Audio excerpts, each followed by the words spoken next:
સર્વ શ્રીમદ ભગવદ્ ગીતા પ્રેમી ભાઈ બહેનોને મારા જય યોગેશ્વર. આજ તારીખ 16/5/26ના રોજ ગીતાસૂત્ર વિડીયો નંબર 63 છે. ગઈકાલે કરેલી આકરા તપની ઘણી વાતોમાં આપણે જોયું કે આજે પણ ભારતના એવા કેટલાક લોકો છે, એવા સાધકો છે કે જેઓ લાંબા સમય સુધી ઉપવાસ કરે છે, કૃચ્છ ચાંદ્રાયણ વ્રત જેવા આકરા વ્રત લે છે, નિર્જળ ઉપવાસો કરે છે, સતત લાંબુ જાગરણ કરે છે, સખત ઠંડીમાં ગળાડૂબ પાણીમાં ઊભા રહે છે, ઉનાળાના દિવસોમાં તપેલી હોય એવી શિલાખંડ ઉપર ઉઘાડે પગે ઊભા રહીને તપસ્યા કરે છે, પંચાંગની તપ કરે છે, કાંટાવાળી ચાખડી પહેરે છે, એક હાથ ઊંચો રાખે છે, અંગારા ઉપર ચાલે છે.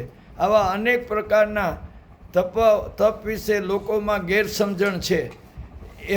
એવા લોકો માને છે કે મોક્ષ મેળવવામાં શરીર બાધારૂપ છે, તેથી શરીરને સંપૂર્ણ રીતે કાબૂમાં લાવવું જોઈએ.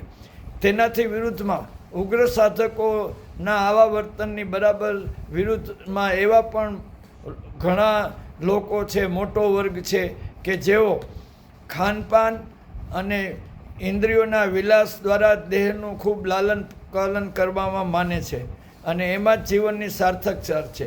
આવા લોકો ચાર્વાકવાદી કહેવાય છે. તેમાં કહ્યું કે યાવત જીવેત સુખમ જીવેત ઋણમ કૃત્વા ધૃતમ પીબેત ભસ્મીભૂતસ્ય દેહસ્ય પુનરાગમન કૃતઃ.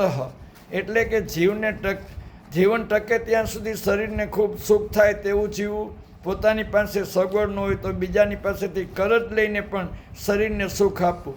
કેમ કે દેહની ભસ્મીભૂત થયા પછી કંઈ ફરીવાર આ દેહ મળવાનો નથી, માટે ખૂબ જ સુખ મેળવી લેવું. વધુ કાલે. જય યોગેશ્વર.